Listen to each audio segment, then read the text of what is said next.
నమస్కారం. నేను డాక్టర్ శ్రీనివాస్ చెలిమిల సంస్కృతి కేరళ ఆయుర్వేద పంచకర్మ నుంచి మాట్లాడుతున్నాను. మనము ఈరోజు తెలుసుకునే టాపిక్ వచ్చేసి థైరాయిడ్ గురించి తెలుసుకుందాం. థైరాయిడ్ అనేది చాలామంది ఎస్పెషల్లీ ఆడవాళ్ళల్లో కామన్‌గా ఇప్పుడు ఈ 5, 10 ఇయర్స్ నుంచి చాలా కామన్‌గా చూస్తున్నాం. అయితే దీనికి అసలు థైరాయిడ్ అంటే ఏంటి డాక్టర్ గారు అని చాలామంది అడుగుతుంటారు. కాబట్టి ఈరోజు మనం డిస్కస్ చేద్దాం. థైరాయిడ్ అంటే ఏంటి? దానికి చికిత్స ఏంటి? అసలు ప్రికాషనరీగా మందులు లేకుండా మనం లైఫ్ లీడ్ చేయొచ్చా? దాని గురించి మాట్లాడదాం. థైరాయిడ్ అనే దాన్ని ఆయుర్వేదంలో గ్రంథి అంటాం. అంటే గ్రంథి అంటే ఒక గ్లాండ్ ఇది. థైరాయిడ్ గ్లాండ్ అనేది మన బాడీ జీవక్రియ మెటబాలిజాన్ని కరెక్ట్ చేయడానికి చాలా హెల్ప్ అంటే మెయింటైన్ చేయడంలో చాలా మేజర్ రోల్ ప్లే చేస్తుంది. సో మరి ఇలాంటి థైరాయిడ్ గ్లాండ్ మన రోజువారీ కార్యక్రమాలకి మన బాడీ యాక్టివ్గా ఉండడానికి ఈ థైరాయిడ్ చాలా హెల్ప్ఫుల్ అవుతుంది. మరి ఈ థైరాయిడ్ దెబ్బతిన్నప్పుడు ఇతరత్ర ప్రాబ్లమ్స్ అన్నీ కూడా చూస్తుంటాం. అయితే ఫస్ట్ దీని లక్షణాలు చూసుకుంటే ఏంటంటే సడన్గా బరువు పెరిగిపోవటము, ఆడవాళ్ళలో పీరియడ్స్ స్కిప్ అవ్వటం అంటే పీరియడ్స్ సరిగ్గా రెగ్యులర్గా రాకపోవటము, జుట్టు రాలిపోవటము, స్కిన్ డ్రై అవ్వటము, మూడ్ స్వింగ్స్ రావటము, కొన్నిసార్లు పెయిన్స్ రావటము, మోషన్ సరిగ్గా లేకపోవటము, చాలా లక్షణాలు చూస్తూ ఉంటాం. అయితే ఈ లక్షణాలని బట్టి థైరాయిడ్ అని చెప్పలేం, కానీ వాళ్ళ అపియరెన్స్ ఒక్కొక్కసారి చూస్తే కూడా యాజ్ ఆయుర్వేద డాక్టర్ మనం చెప్పగలుగుతాము. ఇంకొన్ని సందర్భాల్లో గాయిటర్ అంటాం. అంటే దీన్ని సరిగ్గా టైంలో చికిత్స చేయకపోతే ఆ గ్లాండ్ ఇన్ఫ్లమేషన్ అయ్యి మనకి మెడ దగ్గర గొంతు దగ్గర కనబడుతూ ఉంటుంది. అయితే అలా చూసినప్పుడు డౌట్ వచ్చి స్కాన్ కానివ్వండి టెస్టులు చేసినప్పుడు మనకు తెలుస్తుంది. అయితే మరి దీన్ని గుర్తించడం ఎలా అంటే జనరల్గా మనకి ఈజీగా అంటే ఒక సర్టన్ ఏజ్లో నేను చెప్పినట్టు ఇవి ఇబ్బందికరంగా అవుతున్నాయి. జుట్టు రాలటం కానివ్వండి, పెయిన్ఫుల్గా ఉండడం, పొద్దున్న లేస్తున్నప్పుడు కొంచెం ఇబ్బందిగా అనిపించడము, డిస్టేస్ట్ నోరు చేదుగా ఉండడము, ఆడవాళ్ళలో పీరియడ్స్ ఇర్రెగ్యులర్గా రావటము, పెయిన్స్ ఉండడం, ఇవన్నీ చూసినప్పుడు సస్పెక్ట్ చేసినప్పుడు బ్లడ్లో మేము టెస్ట్ చేస్తాం. సింపుల్ టెస్ట్, దాన్ని థైరాయిడ్ ప్రొఫైల్ అంటాం. వీటిలో చూసేది ఏంటంటే అసలు థైరాయిడ్ అంటే ఏంటి? నేను చెప్పినట్టు ఇది ఒక గ్లాండ్. ఈ గ్లాండ్ చేసేది పని ఏంటంటే జీవక్రియకి థైరాక్సిన్ రిలీజ్ అంటే మన బ్లడ్లో ఈ థైరాక్సిన్ హార్మోన్ వెళ్ళినప్పుడు మన జీవక్రియ చాలా యాక్టివ్గా అన్నీ సక్రమంగా ఉంటాయి. ఎప్పుడైతే ఈ థైరాక్సిన్ బ్లడ్లో రీచ్ అవ్వదో మిగతా అన్ని ప్రాబ్లమ్స్ అంటే ప్రతి ఆర్గాన్ మనకు కావాల్సి ఇప్పుడు మనకి ఫుడ్ రాకపోతే మనం ఎలా అయిపోతామో, ఒక రోజంతా ఫుడ్ తినకపోతే మనిషి ఎలా అయిపోతాడో బాడీలో ఆ థైరాక్సిన్ బ్లడ్లో రీచ్ అవ్వకపోతే కూడా చాలా అనర్థాలు, చాలా కాంప్లికేషన్స్ అరైజ్ అవుతుంటాయి.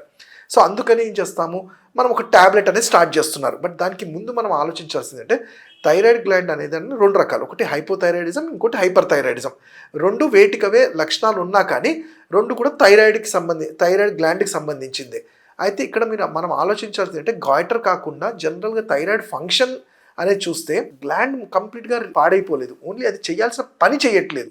సో అది ఎందుకు పని చేయట్లేదు? మన ఆహార విహారాల్లో ఏమైనా మనం చేంజ్ చేసామా, మనం లేకపోతే ఇంకేదన్నా వేరే ఇతరత్ర మెడిసిన్స్ వాడుతున్నప్పుడు దాని సైడ్ ఎఫెక్ట్స్ కానీ అలా ఏమన్నా ఉన్నాయా, ఆర్ ఇది టెంపరీ ఏమన్నా కొన్ని ప్రాబ్లమ్స్ వల్ల వచ్చిందా తెలుసుకోకుండా జస్ట్ ఒక ట్యాబ్లెట్ స్టార్ట్ చేయడం వల్ల బాడీ ఆ ట్యాబ్లెట్కి అడిక్ట్ అయిపోయి కొన్ని సంవత్సరాలు వాడతారు.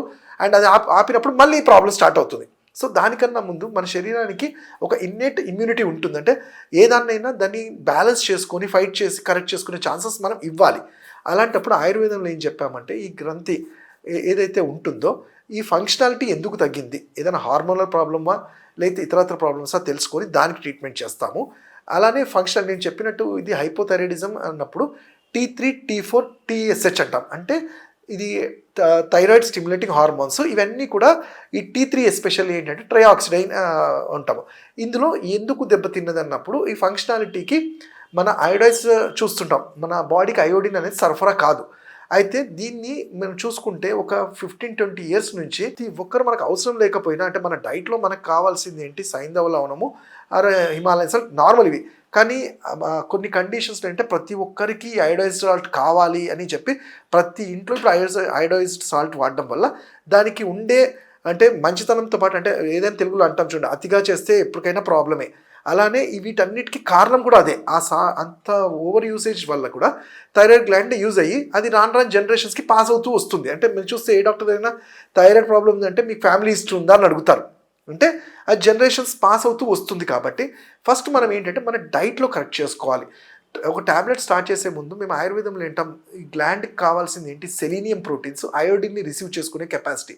దానికి ఏంటి, మనకి ఇంట్లో దొరికే మునగాకు చాలా మంచి. ఇందులో ఏంటంటే విటమిన్ D3, డి, కాల్షియము అలానే సెలీనియం ప్రోటీన్స్ ఎక్కువ ఉంటాయి. కాబట్టి కొంచెం మునగాకును రెగ్యులర్గా తీసుకోవడము. అలానే పిప్పళ్ళు, తోక మిరియాలు అంటాం, మిరియాలు రౌండ్గా ఉంటాయి, ఇవి పిప్పలు అనేవి రౌండ్గా. వీటిని ఆవు నెయ్యిలో ఫ్రై చేసి పెట్టుకొని మన కూరల్లో వాటిలో వేసుకోవడం వల్ల కూడా ఈ గ్లాండ్లో వాపును తగ్గించి మెటబాలిక్ రేట్ని మంచిగా పెంచుతుంది. అట్లానే మనకి ఈజీగా కొబ్బరి నూనె, ఇడబుల్ కోకోనట్ ఆయిల్ వల్ల కూడా సెలీనియం ప్రోటీన్స్ బాగా అయ్యి బాడీ మెటబాలిజిక్గా ఈ థైరాయిడ్కి రిలేటెడ్ ప్రాబ్లమ్స్ని కంట్రోల్ చేయగలుగుతుంది. అయితే ఇవి రోజు చేయకపోయినా వారంలో 2-3 సార్లు చేయటం వల్ల కూడా మంచి హెల్ప్ఫుల్ అవుతుంది.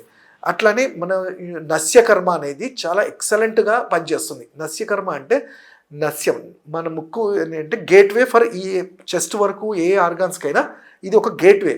ఎప్పుడైతే మనం స్పెసిఫిక్ ఆయిల్స్ని మేము యూజ్ చేసే అనుతైలం కానివ్వండి, వేరే ఇతరత్ర తైలాల్ని ఇవేవి లేకపోయినా ఇంట్లో దొరికే ఆవు నెయ్యి, సింపుల్ ఆవు నెయ్యిని 4 చుక్కలు ప్రతి ముక్కులో 4 చుక్కలు వేసుకొని పీల్చుకోవడం వల్ల గ్లాండ్ ఆక్సిజనేషన్ పెరిగి అది రిపేర్ చేసుకోవడానికి హెల్ప్ఫుల్ అవుతుంది. సో ఇవన్నీ కూడా మెటబాలిక్ ప్రాబ్లం కాబట్టి మనం 1-2 రోజుల్లో ఏదో మెడిసిన్ ఇచ్చేసి తగ్గించేవి కాదు. ఈవెన్ ఆయుర్వేదంలో కూడా మంచి ఔషధాలు చెప్పబడ్డాయి. కాంచనార, వరణాది, రాంసపత్యాది, ఈ నస్యకర్మ వీటిని ఒక స్పెసిఫిక్ పీరియడ్ వరకు వాడుకోగలిగితే తర్వాత డైట్గా కన్వర్ట్ చేయగలుగుతాం. వీటిని చేస్తూ ఉంటే అది మెయింటైన్ అవుతూ ఉంటుంది. అంతేగాని ఒకసారి మెడిసిన్ని కూడా సడన్గా ఆపడానికి ఉండదు. ఒక ఆయుర్వేద వైద్యుడి పర్యవేక్షణలో దాన్ని ట్యాంపర్ చేసుకుంటూ ఇతరత్ర కాంప్లికేషన్స్ కూడా రానికుండా నేను చెప్పిన ఈ పథ్యం జనరల్గా ఏంటంటే ఈ పథ్యం అనేది చాలా ఇంపార్టెంట్ ఉంటుంది. మనం చూస్తుంటాం హైపోథైరాయిడిజంలో క్యాబేజ్ కానీ క్యాలీఫ్లవర్ తినొద్దు అంటాం. ఎందుకంటే అవి వీటిని ప్రేరేపిస్తాయి. కాబట్టి అలాంటి ఫుడ్ ఐటమ్స్ని కంట్రోల్ చేస్తూ మనము ఈజీగా మనకు దొరికే నేను చెప్పినట్టు మునగాకు అనేది చాలా ఎక్సలెంట్గా పనిచేస్తుంది. వీటితో పాటు కొన్ని రోజులు ఓపిక్గా ఈ ఔషధాలు వాడగలిగితే ఆ రిపేర్ చేసుకోవడానికి దానికి ఛాన్స్ ఇచ్చినట్టు అవుతాము. అండ్ ఇంకోటి అంటే కెమికల్గా కాకుండా మనకి ఇప్పుడు నేను చెప్పినట్టు కాంచనార కానివ్వండి, ఆవు నెయ్యి కానీ వీటి వల్ల ఎటువంటి బ్యాడ్ సైడ్ ఎఫెక్ట్స్ బాడీకి ఉండవు. At the same time me thyroid levels కూడా కంట్రోల్లోనే ఉంటాయి. Over a period of time వాటిని నార్మల్ చేయడానికి కూడా హెల్ప్ అయ్యి మెయింటెనెన్స్ లాగా అవి వాడుకోవడం వల్ల ఎటువంటి కాంప్లికేషన్స్ అరైజ్ అవ్వవు. సో వీటి గురించి ఇంకా మీరు తెలుసుకోవాలంటే మీరు నా క్లినిక్స్లో వచ్చి కలవచ్చు. నా నంబర్ 7658909501.